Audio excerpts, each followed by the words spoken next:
ورسوله لا نبي بعده.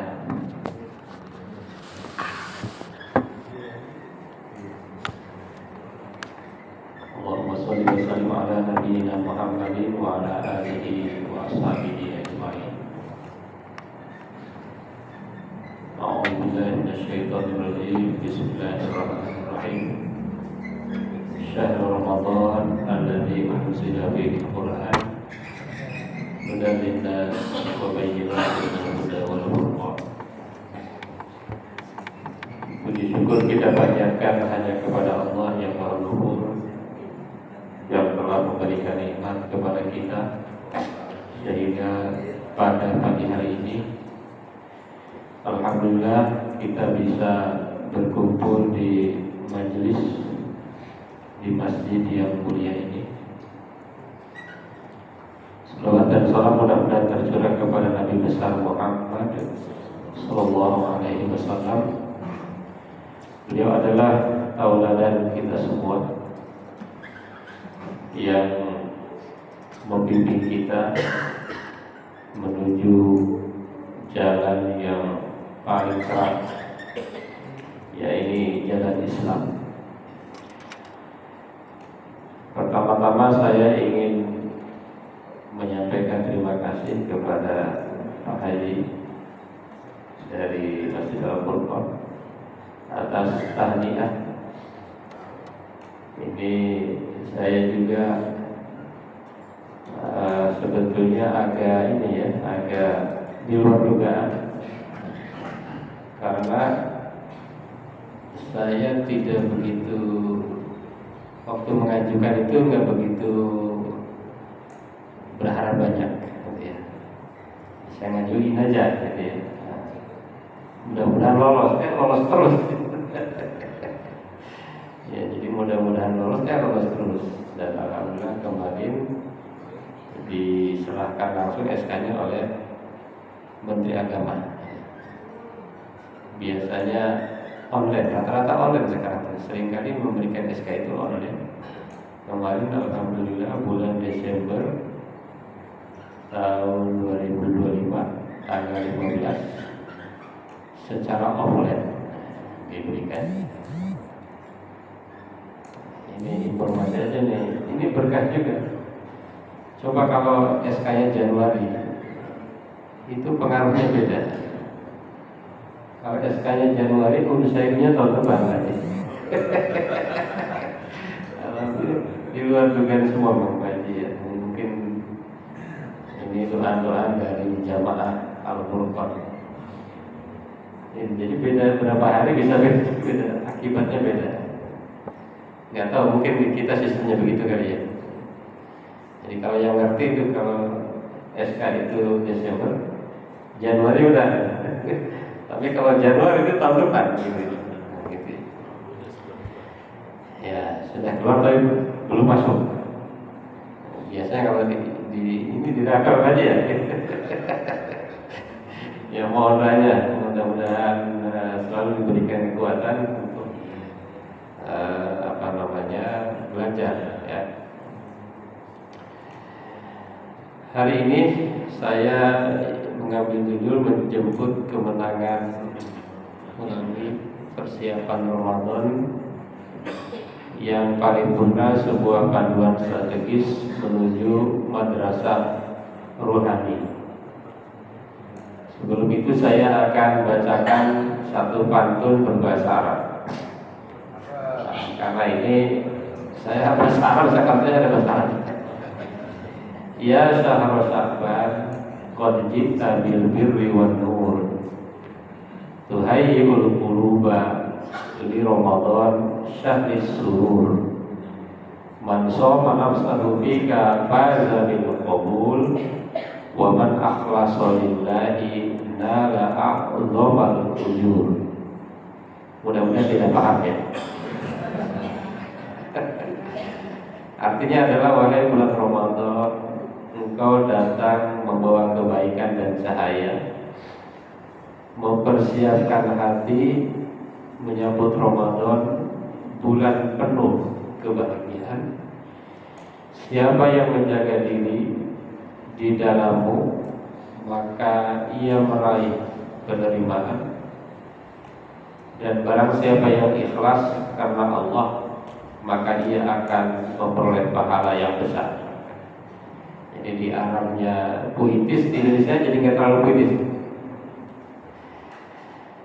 Jadi bahwa sebentar lagi kita akan ketemu lagi bulan Ramadan. Jadi bulan yang sangat ditunggu oleh umat Islam, bulan yang penuh dengan berkah, bulan yang sangat luar biasa. Sayyidus Syuhur, rajanya segala bulan. Jadi hukum alam di mana-mana ada raja. Ya, di masjid juga ada rajanya. Siapa rajanya? Ketua DKM dan jegernya. Memang harus ada, selalu ada ya. Kalau nggak ada, siapa yang ngatur-ngatur ya, yang berkhidmat ya. Kalau bukan Pak Ketua nggak berani. Nah, bulan juga ya, ada rajanya, yaitu bulan Ramadan. Makanya disebut Sayyidus Syuhur. Kalau mau ketemu raja ya kita harus siap-siap. Ya. Masa ketemu raja kita compang-camping. Kita diundang Pak Prabowo aja nggak mungkin pakai sendal jepit. Diundang presiden ke istana, ya, pasti kita siap-siap. Siap-siap segalanya ya. Termasuk Ramadan. Lebih keren dari apapun di dunia ini Ramadan. Nah, apakah Ramadan ini hanya sekedar rutinitas atau madrasah spiritual? Nah, kita ini harus bertanya nih. Kita udah berapa puluh Ramadan, dan apakah kita ini hanya rutinitas atau sudah menjadikan Ramadan ini madrasah spiritual? Karena apa? Karena ada puasa awam, ada puasa berkualitas. Puasa awam itu apa? Puasa yang hanya lapar dan haus. Jadi kalau lapar hausnya insya Allah puasa ya. Tapi puasa awam ini tidak ada nilai spiritual. Menurut penelitian, 90% umat Islam itu berpuasa bulan Ramadan. Meskipun warteg ada yang kelihatan kakinya, ternyata yang paling banyak dilakukan itu puasa. Bahkan yang tidak Islam pun puasa. Namanya intermittent. Ya, itu hebatan, kadang-kadang hebatan yang enggak muslim puasanya ya. Artis-artis itu udah banyak yang puasa, tapi bukan siang, tapi saum. Ya ayyuhalladzina amanu kutiba alaikumus siang. Kalau yang Ramadan itu siang. Kalau intermittent itu baru saum. Apakah Ramadan sudah menjadi madrasah spiritual? Madrasah spiritual itu puasanya berkualitas. Puasa berkualitas itu adalah untuk membersihkan hati dan mendapat kebahagiaan sejati. Gitu. Jadi puasa yang berkualitas itu bukan hanya lapar dan tahan juga, tapi juga adalah untuk bersih hati kita. Bersih hati itu jauh dari pertama apa? Syirik. Karena ada ayatnya yauma la yanfa'u malun wala banun illa man atallaha biqalbin salim. Pada hari tidak ada manfaat harta, tidak ada manfaat anak kita, kecuali orang yang datang dengan hati yang sehat, salim. Salim di situ ternyata hati yang tidak ada syirik, hati yang tidak ada kufur, hati yang tidak ada sifat-sifat buruk. Apakah nanti puasa ini bisa menciptakan itu? Baru itu namanya Ramadan menjadi madrasah spiritual. Maka untuk itu maka kita perlu persiapan yang matang. Jangan biarkan Ramadan ini berlalu hanya go with the flow, tidak ada manfaatnya. Harus kita siapkan. Apa saja? Yang pertama adalah yang disiapkan adalah ruhi, mental spiritual. Ini yang paling penting justru ini, mental spiritual.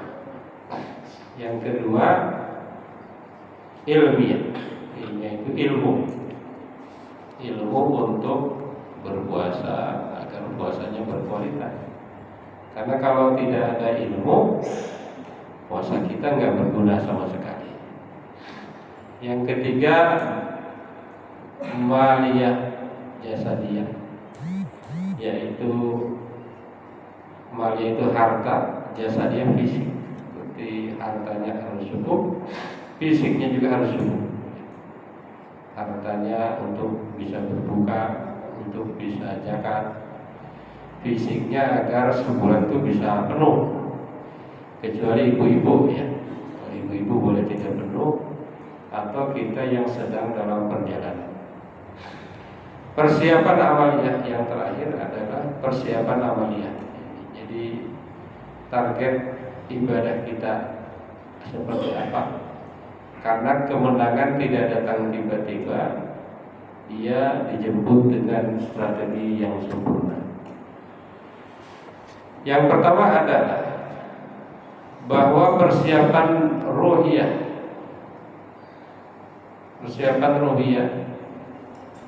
ini adalah persiapan yang paling utama yang harus dimiliki oleh kita.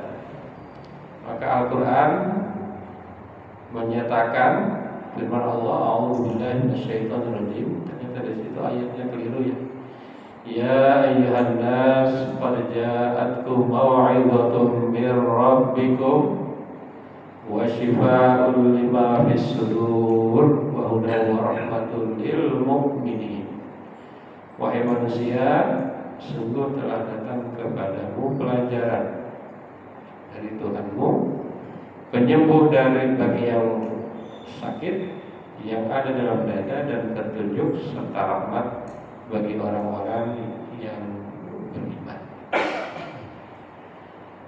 Jadi persiapan ruhiyah ini berarti apa?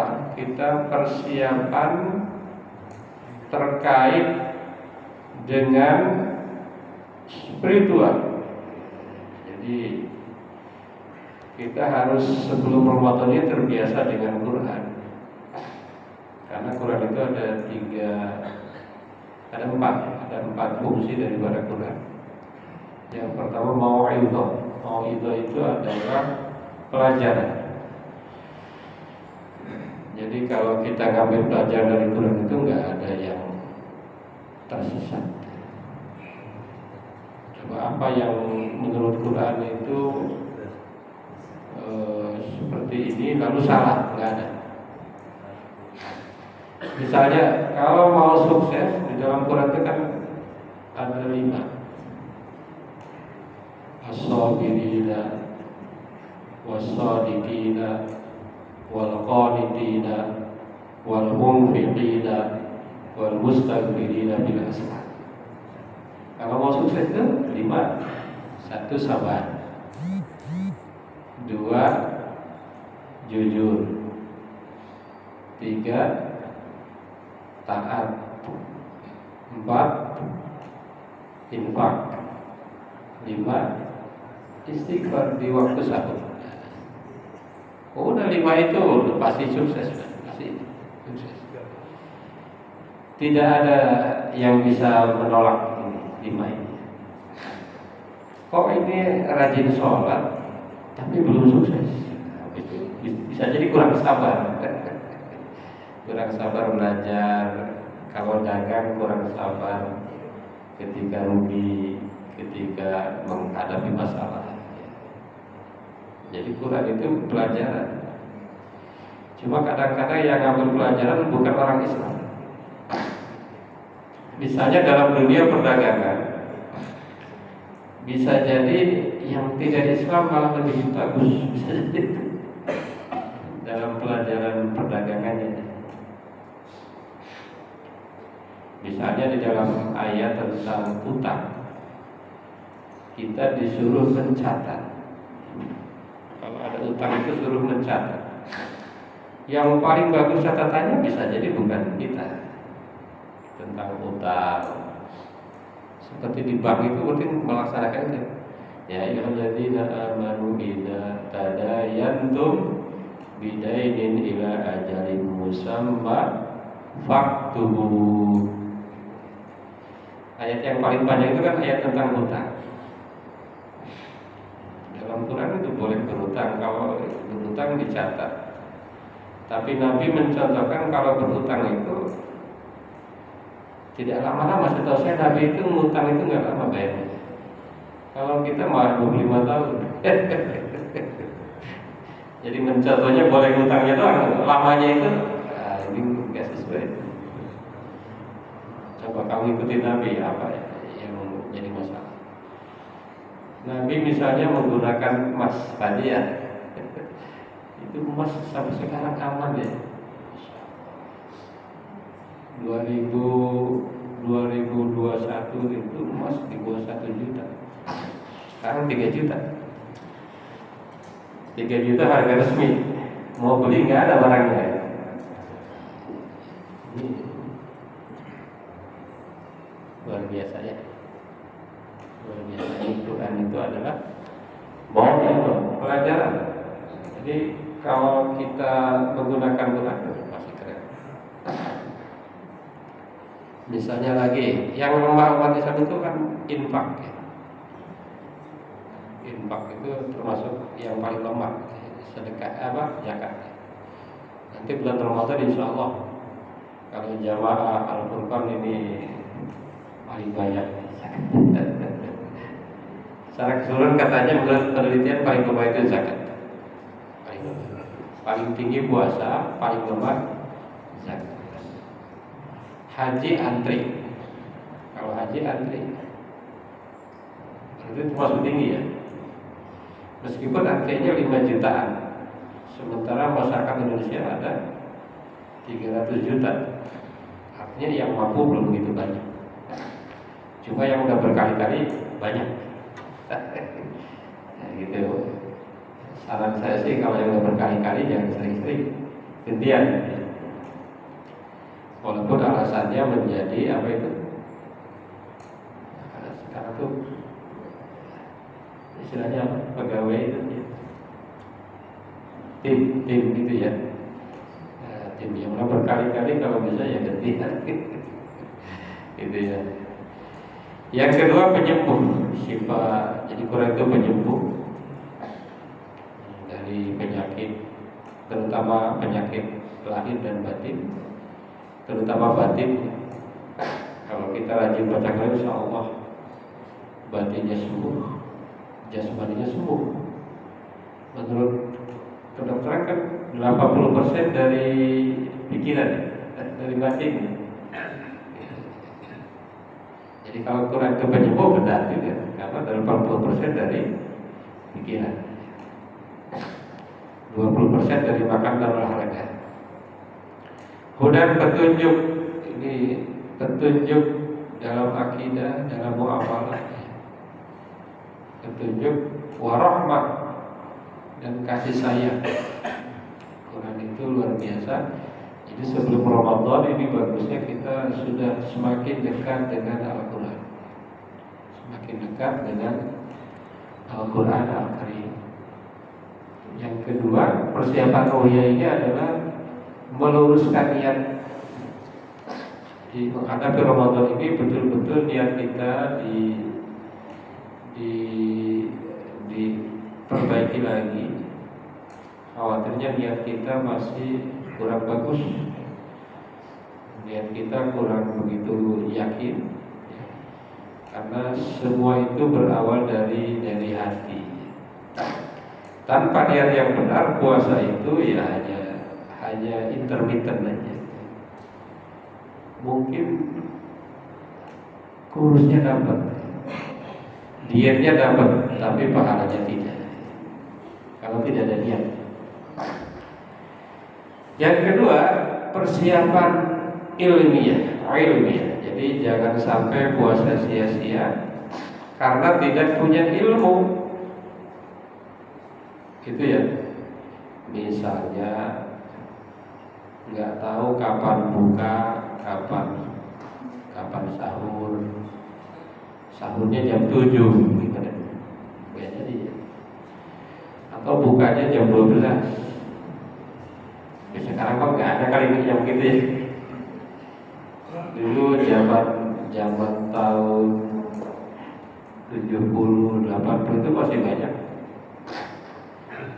Saya ingat cerita nenek, kakek saya itu bukanya itu asar. Ya zaman dulu, karena mereka nyangkul dari pagi sampai sore asar gitu ya. Orang dulu ada asar, sekarang sih insya Allah aman ya. Apalagi ada Masjid Al-Furqan yang selalu memberikan informasi. Jangan-jangan di pedalaman masih ada lagi ya, dan di kampung-kampung pedalaman yang tidak tahu ilmu tentang berpuasa. Kenapa? Karena kalau dia tidak tahu ilmunya, puasanya tidak sah. Dia hanya lapar, dia hanya haus. Gitu ya. Di samping itu, bukan hanya fikih, tapi tahu hakikat puasa. Bahwa puasa itu tidak hanya lapar dan dahaga, tapi menjaga 4 hal. 1 mata, 2 lisan, 3 telinga, 4 hati. Itu ya. Gitu. Jadi kita harus tahu ilmunya bahwa berpuasa itu bukan hanya tentang lapar, tentang dahaga, tetapi juga puasa mata, puasa lisan, puasa telinga, puasa hati. Yang tadinya lisannya sering gibah, ya lisannya sering ngomongin yang gak perlu, dirubah. Matanya melihat yang tidak seharusnya, telinga mendengar yang sia-sia, termasuk scroll medsos. Sekarang itu scroll medsos nggak berhenti. Kurangilah minimal ya. Sekarang kurangi. Kemudian hatinya juga hilangkan dari ria, sombong, dengki. Ria itu apa? Ingin dilihat orang. Termasuk berarti bikin status ya. Status ingin dilihat orang. Alhamdulillah saya sudah 20 juz, misalnya begitu, dan lain sebagainya ya. Tapi kalau targetnya untuk dakwah, misalnya targetnya biar orang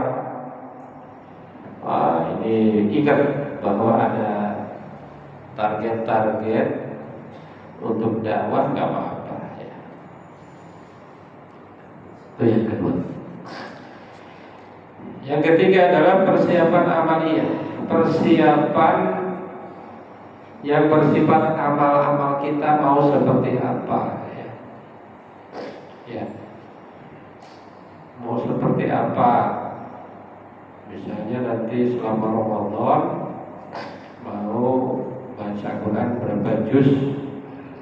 Sekarang begitu. Mau hafal Quran berapa ayat? Itu disiapkan ya. Qiraah Al-Quran.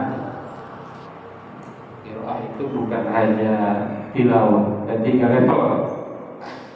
Ada tilawah, ada qiraah, ada tadabbur. Tilawah itu membaca verbal, kemudian qiraah membaca dengan penuh pemahaman, dan terakhir tadabbur ada perenungan dan aplikasi dalam hidup. Ini target kita ini baca Qurannya baru tilawah, atau sudah qiraah, atau sudah tadabbur. Sudah sampai di mana? Ya.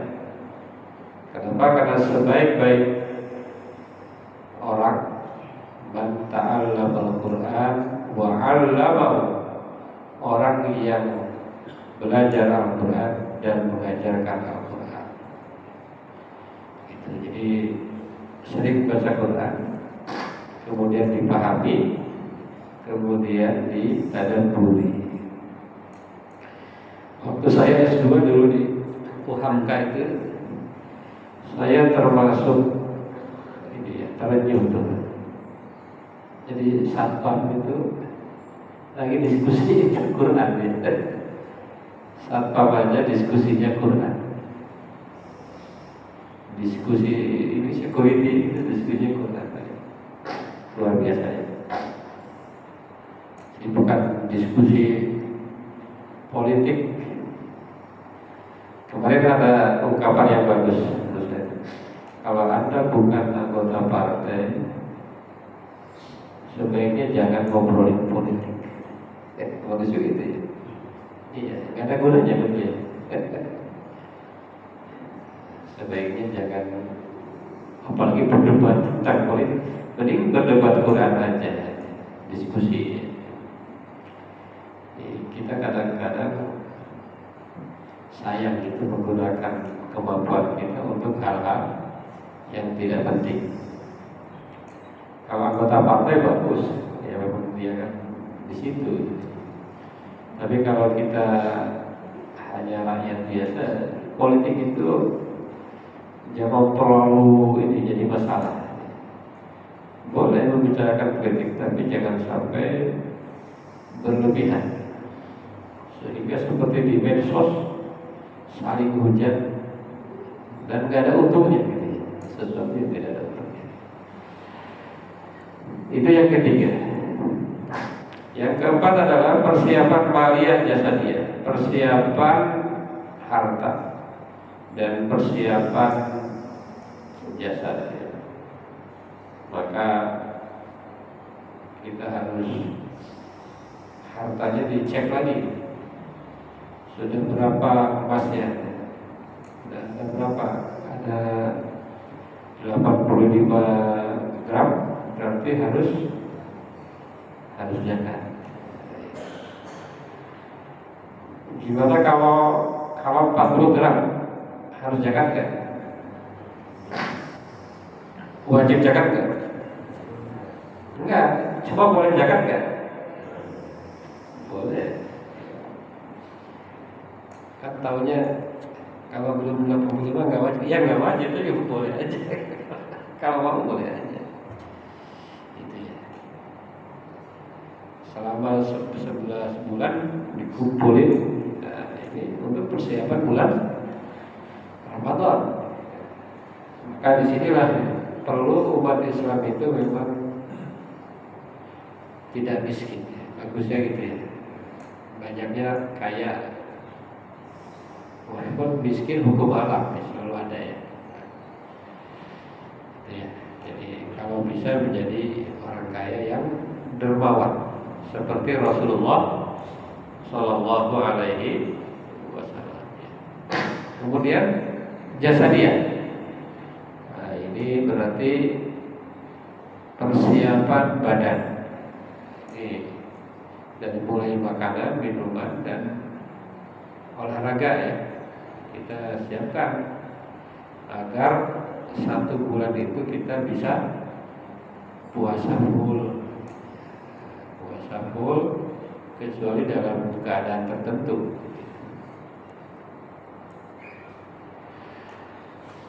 Tujuan daripada puasa apa? Terakhir kan ini sangat sangat sering kita sebut ya, la'allakum tattaqun, agar kalian bertakwa.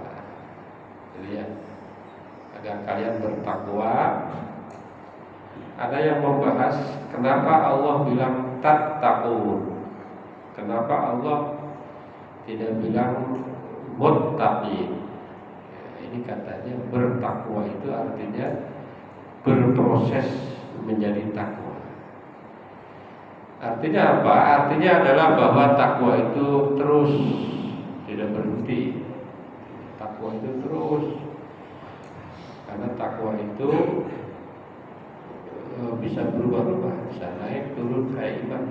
La'allakum tattaqun. Maka orang yang berpuasa insya Allah mencapai takwa jika dia mempersiapkan diri untuk mendapatkan takwa itu ya. Maka siapa yang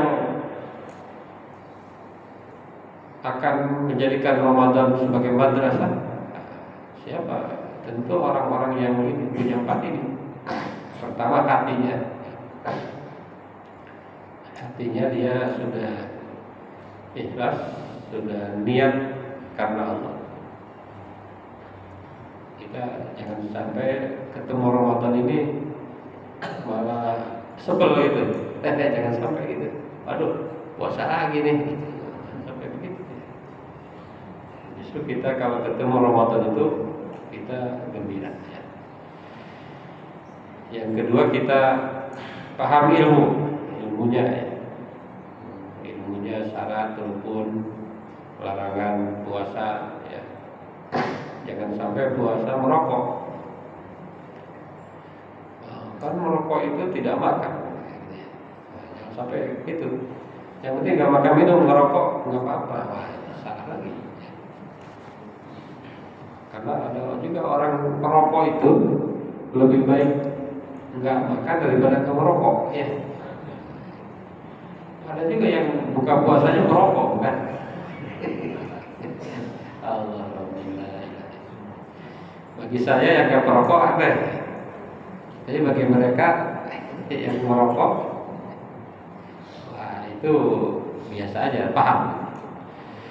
Yang ketiga harus ada target, khatam Quran ya,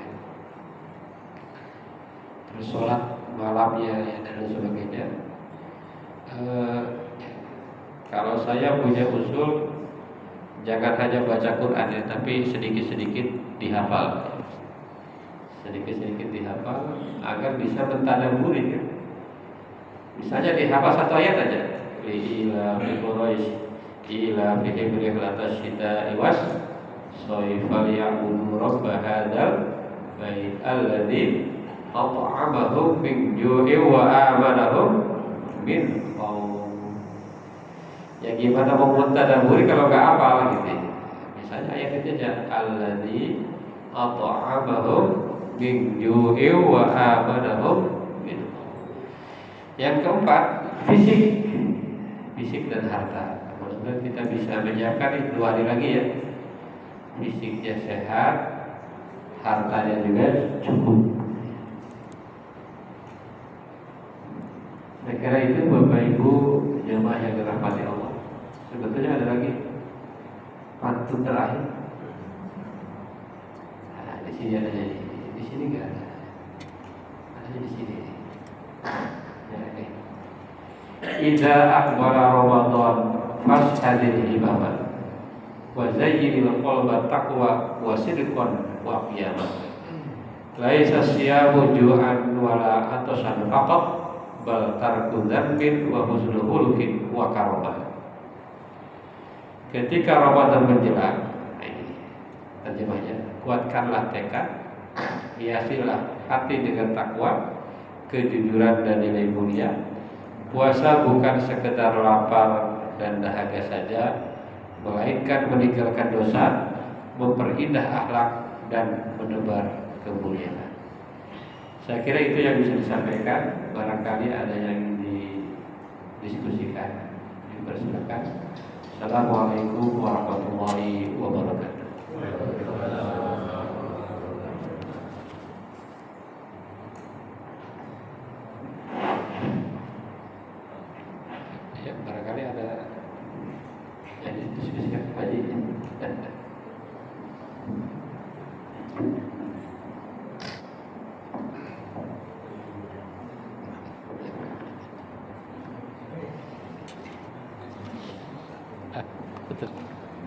Baik, terima kasih Prof. Rasman telah menyampaikan materinya. Barangkali Bapak sekalian ada yang ingin ditanyakan atau barangkali ingin diskusi atau ada ganjalan. Oh enggak, silakan Pak.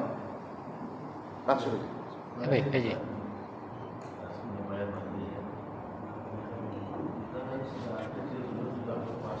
Betul.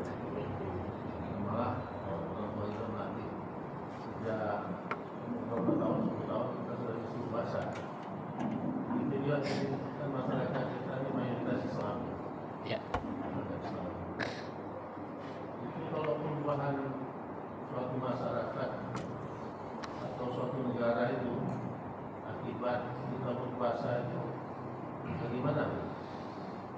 Karena ini sangat berpengaruh dalam kehidupan kita sehari-hari, misalnya di pemerintahan atau di organisasi muslim. Terima kasih.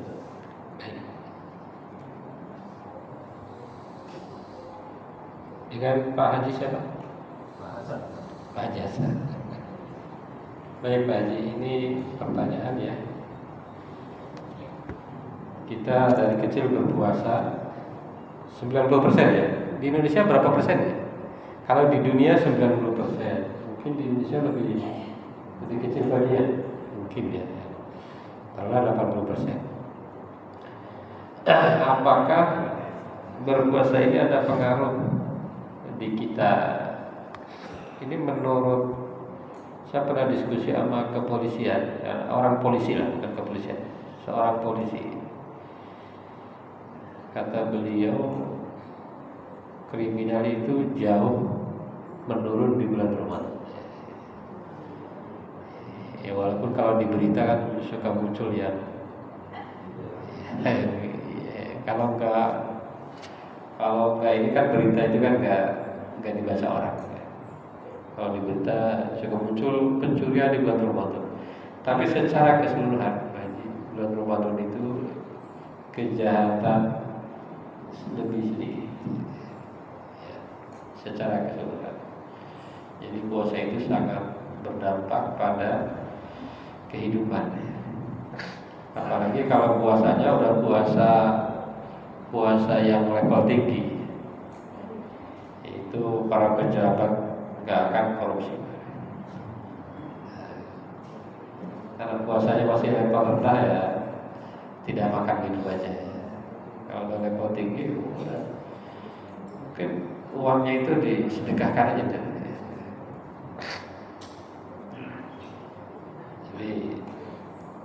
Jadi luar biasa ini pengaruh puasa ya. Bahkan polisi itu bilang ke saya gini, seandainya setiap bulan itu puasa Ramadan, ya ini kejahatan itu kecil sekali. Walaupun tetap ada, tapi ini kecil. Itu Pak Haji ya. Kita juga sama kan, kalau lagi puasa pasti ada aja yang kita ini, yang biasanya ini kita kurangi gitu. Termasuk berat badan juga berkurang. Biasanya 5 kilo tuh. 5 kilo ya. Apa-apa? Ada yang nambah tapi rata-rata berkurang 5 kilo ya, 3 kilo ya. Itu Baji ya Pak. Pokoknya yang ada dalam Islam kalau dilaksanakan keren semua ya. Zakat kalau dilaksanakan waduh bisa kalahin MBG ya. MBG itu 10.000 porsi ya. 10.000 kalau zakat Baji berapa? Wah, ini nggak ada apa-apanya. Sholat, Masya Allah, kalau dilaksanakan. Puasa haji. Kalau menurut Basnas kan zakat itu setahun sekitar 400 triliun. Itu karena MBG kalah tadi ya. MBG kalah. Dan sistemnya kan lebih keren kan, nggak usah dimasak. Nggak usah dimasak, kasih aja mentahnya. Dan menurut saya para pengurus zakat itu nggak mungkin mengambil yang bukan haknya. Saya dijamin, takut kan. Meskipun ada gaji, tapi takut. Apalagi di Indonesia. Indonesia itu kan, misalnya ada zakat 1 triliun, ambil berapa? Taruhlah 125 miliar. Nah, ternyata di Indonesia katanya ada aturan nggak boleh petugas itu dapat 6 kali lebih UMR. Walaupun di aturan zakat ambil itu 1/8, ada aturan lagi, jadi lebih aman gitu. Kan dulu pernah ada lembaga zakat banyak yang kena ya. Itu karena secara aturan Islamnya mungkin benar 1/8, tapi karena dapatnya banyak kegedean, ambilnya kegedean, kena tuh kan, ada dulu beberapa tahun lalu. Saya kira kalau Islam dilaksanakan aman, kalau Muslim Islamnya benar aman, pejabat Islamnya benar aman. Kenapa terjadi korupsi ya? Berarti nggak benar. Alhamdulillah kita insyaallah bukan orang yang korupsi ya. Kita aja banyak. Ya. Pak Haji. Waalaikumsalam. Untuk pengambilan tahun ini kemungkinan awal dan akhir ada perbedaan makhluk.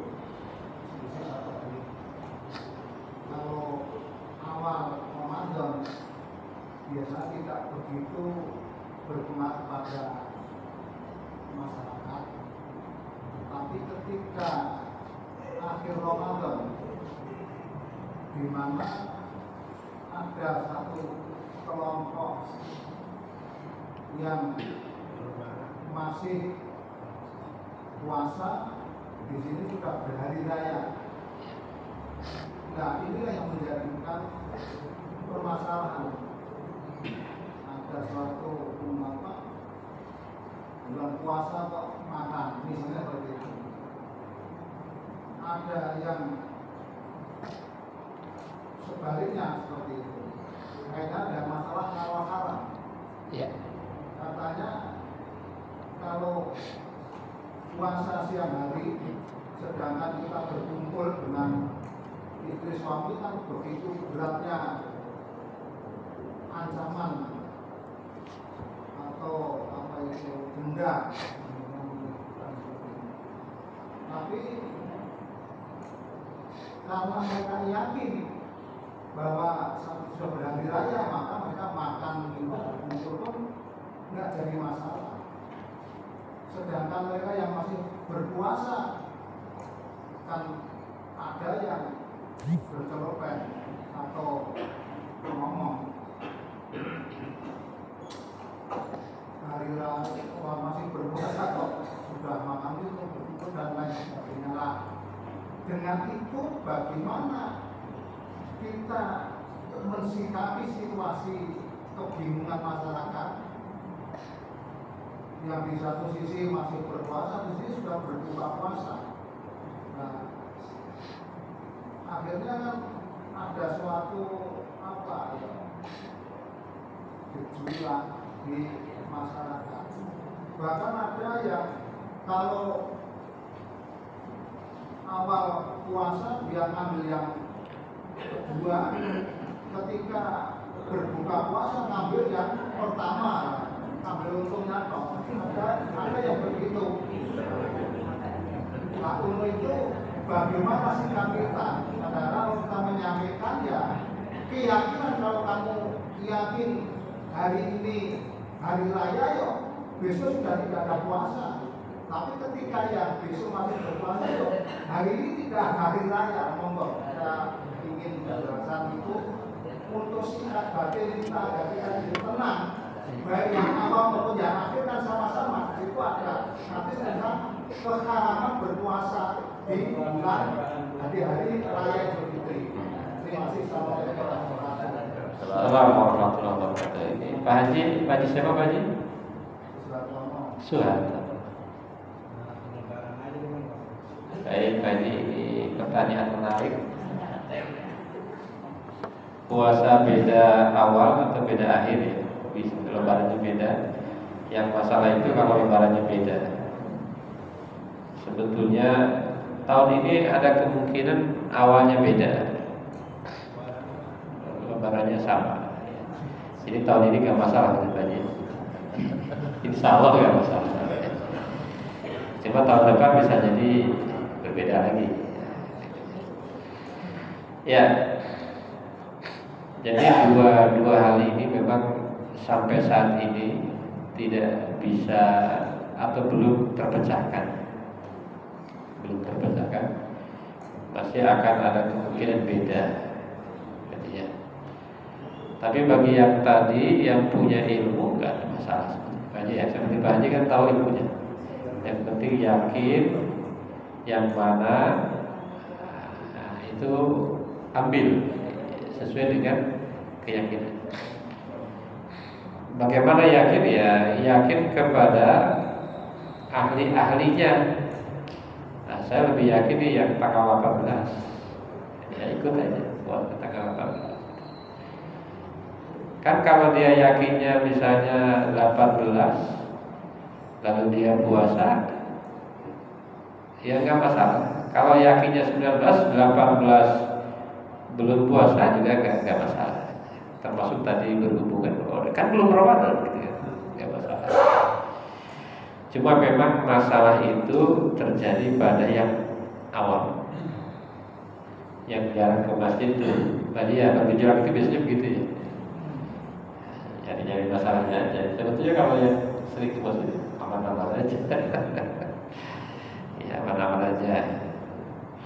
Walaupun menurut saya, meskipun berbeda, kalau sekarang itu udah bisa terprediksi kok. Misalnya awal Ramadan ini terprediksi berbeda, misalnya terprediksi. Nanti itu ada yang tanggal 18, ada yang 19. Kalau beda ya. Kalau beda. Tapi kalau ada yang tanggal 17, saya pastikan tersesat. Iya, tersesat ya. Kenapa? Karena yang kalau nanti beda 18-19 itu kan cuma beda di itu ya Pak ya, di apa? Pemilihan derajat saja. Beda di memahami fama syahida minkumus syahr, menyaksikan bulan baru itu ya. Ada yang berpendapat harus dengan mata, ada yang berpendapat melihat itu tidak harus dengan mata, dengan ishab. Itu ya gara-gara itu aja sih. Gara-gara kata itu fama syahida minkumus syahr. Kayak kita bersaksi, saya menyaksikan si Ano begini, bisa dengan mata, bisa bersaksi tidak mata, ini dua itu bisa. Gitu bagian. Jadi kalau sebetulnya kalau ilmunya ada nggak ada masalah.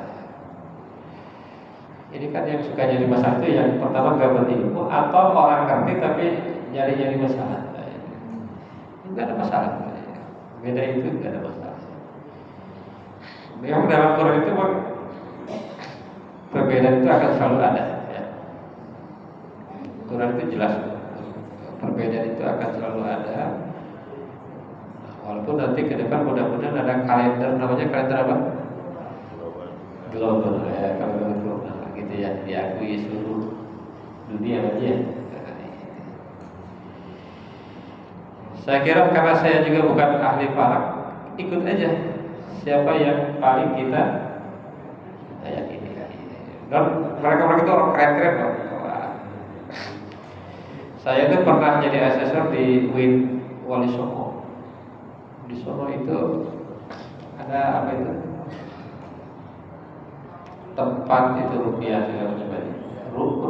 Rupiah bukan rupiah. Kalau rupiah capek-capek kan.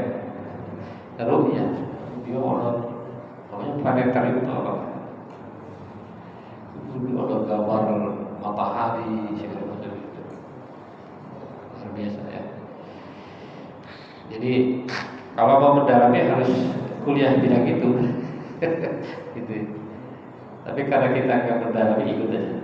Insya Allah perbedaan itu adalah rahmat, gitu ya. Dan banyak manfaatnya. Misalnya saya sering canda ya. Misalnya tahun ini beda awal Ramadan. Nanti ada hikmahnya tuh. Setiap malam itu ganjil gitu. Jadi carilah Lailatul Qadar di malam ganjil. Oh, semuanya ganjil. Bagus juga. Tiap malam kita cari. Saya kira itu Pak Ji. Insya Allah ya, perbedaan itu rahmat dan Allah ini dengan adanya perbedaan ini pasti ada rahasianya, ada tujuan, ada hikmahnya.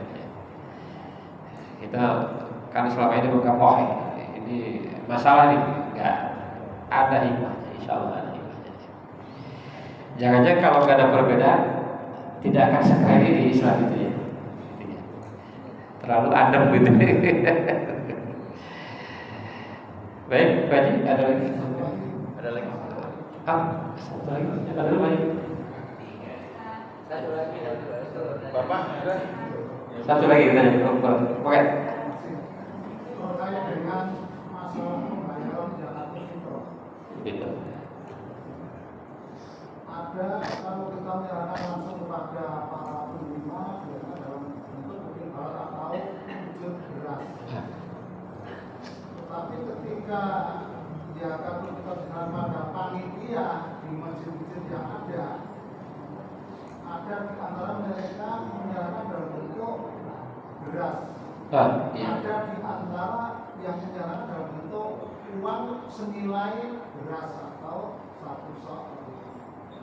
Kemudian ada beberapa pendapat atau ustadz dalam kajian itu, kalau menyerahkan dalam bentuk uang maka tidak sah, karena ya itu harus berbentuk barang untuk barang. Ya. Tetapi ketika orang menyerahkan dalam bentuk uang pada panitia, kan panitia terus dibelanjakan untuk beras.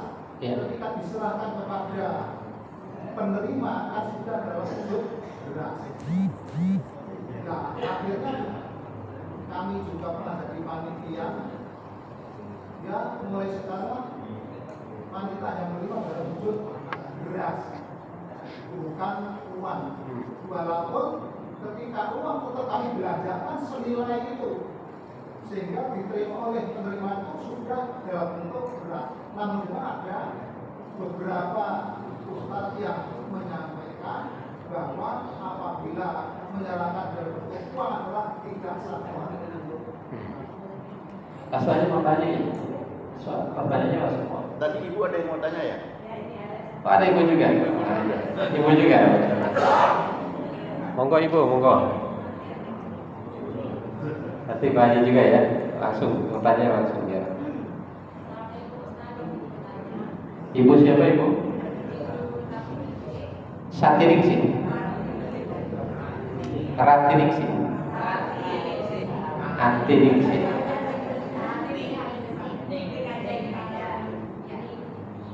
Monggo ibu. Salam.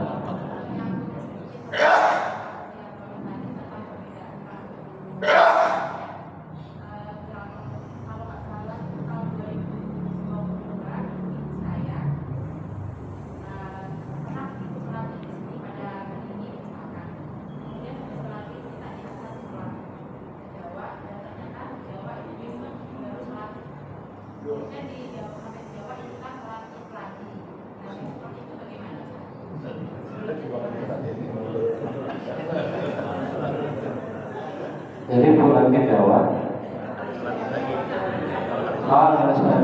Sholat Idnya 2 kali. Alhamdulillah. Ini 2 kali. Gimana? Boleh enggak gitu ya? Ini ya. Ibu Ningsi. Takut salah. Ati Ningsi apa? Apa kata Ningsi? Ibu Ningsi. Pokok Pak Haji. Biar sekalian. Pak Haji. Ibu udah ya? Sudah, alhamdulillah. Baru kali ini ibu-ibu bertanya. Alhamdulillah. Oh sering. Oh iya mungkin iya. Pak Haji, iya.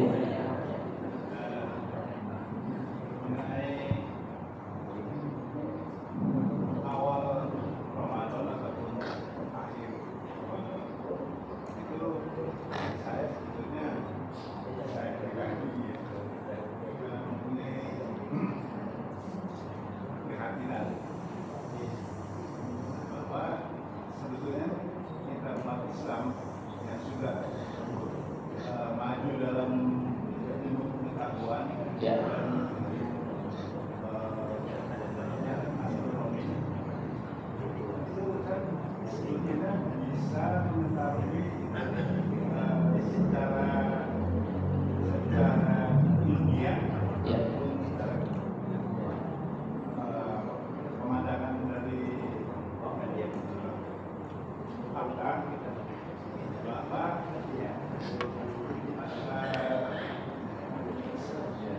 dengan memperhatikan lingkarnya ketika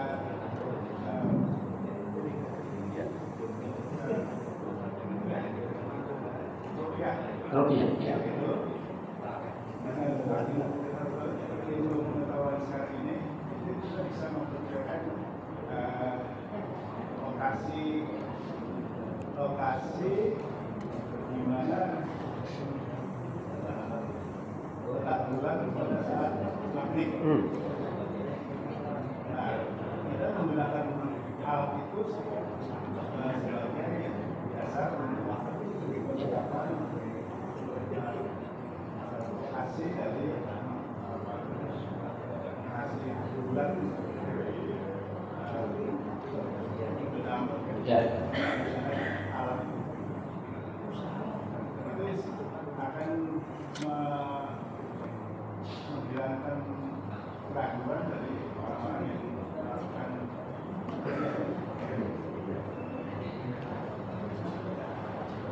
sehingga dengan mengetahui lokasi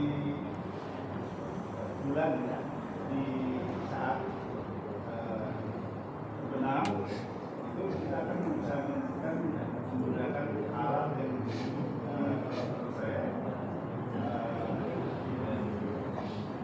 astronomi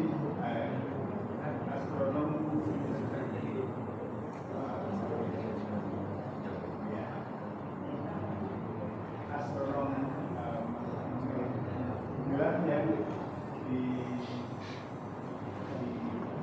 dilihatkan di dalam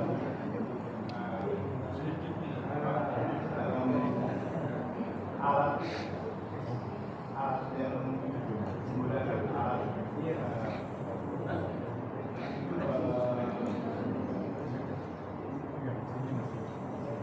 alat rupiah gitu. Teropong. Alat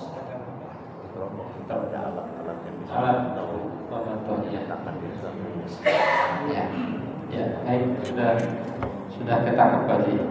Ini Pak Haji termasuk konsen beliau ini luar biasa ya. Ahli akuntansi. Baik, terima kasih Pak Haji. Pak Haji namanya saya kalau orangnya kenal kalau udah lama, tapi namanya lupa terus. Pak Haji. Beliau ini ahli apa itu akuntansi. Akuntansi Pak Haji Jono. Mertua saya juga sama, almarhum namanya Pak Jono Sujono. Baik Pak Haji, saya kembali ke pertanyaan dari Pak Soeharto. Pak Tomo ini tentang uang, karena ini sama ini hilafiyah juga ya. Nah, iya.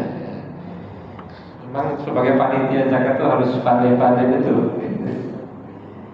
Karena kadang-kadang gitu ada yang tidak boleh pakai uang, ada yang boleh kalau bawa uang belikan dulu beras. Itu problem di panitia. Maka panitia itu harus punya ilmu. Ini bukan hanya ilmu fikihnya, ilmu apa itu komunikasi bagian. Kalau salah-salah dia bisa marah gitu, karena dia menganggap tidak sah. Ini memang realita tadi ya, di mana-mana begitu. Yang kedua, sholat id 2 kali, boleh tidak? Ada teman saya, ahli fikih bilangnya gini, selama tidak ada larangan, boleh. Seperti kita sholat maghrib 2 kali, boleh kan? Ya, misalnya tadinya sholat maghrib munfarid, dengan pahalanya jamaah, boleh nggak sholat lagi? Boleh ya. Kecuali sholat di waktu yang dilarang nggak boleh. Jadi kalau bilang boleh, insya Allah tidak ada masalah. Bahkan ada beberapa khotib itu ada 2 kali. Ada beberapa kasus. Teman saya ahli fikih itu,